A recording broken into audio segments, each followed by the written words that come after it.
Yo, let's talk. Why don't you have a million? Because you're watching me, but you don't have a million. Oh, okay. It's your mentor, Nyakallo.millions. I'm glad to have you back. Just like and subscribe. And yeah, enjoy the video.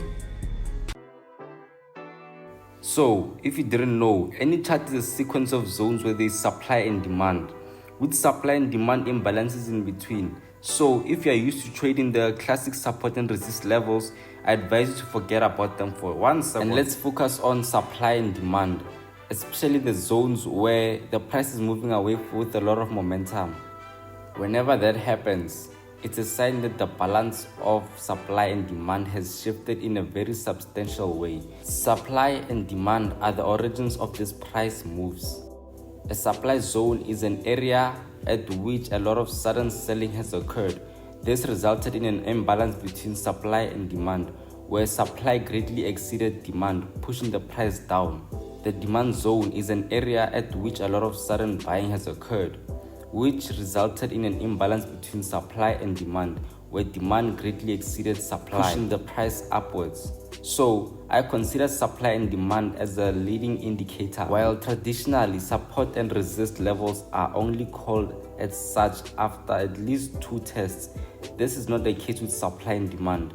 You only need a supply or demand zone to be created in order to plan a potential trade. Use the following steps to identify supply and demand. First, you find the momentum drive. Here you're looking for a large price move. Long successive candles in one direction work the best. Just open the chart, any chart, and it shouldn't be too difficult to find those.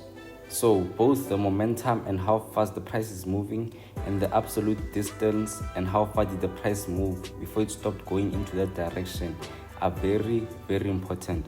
Of course, the best price moves show both the momentum and the large absolute distance. After you have found the momentum drive, you should always define your base. With the base, I mean the price area just before the price exploded in one direction, just to have fun. You will see a small consolidation before this happens, and that's the consolidation that you're looking for. And lastly, try to find the last bearish price action before a bullish price move, and the last bullish price action before a bearish price move.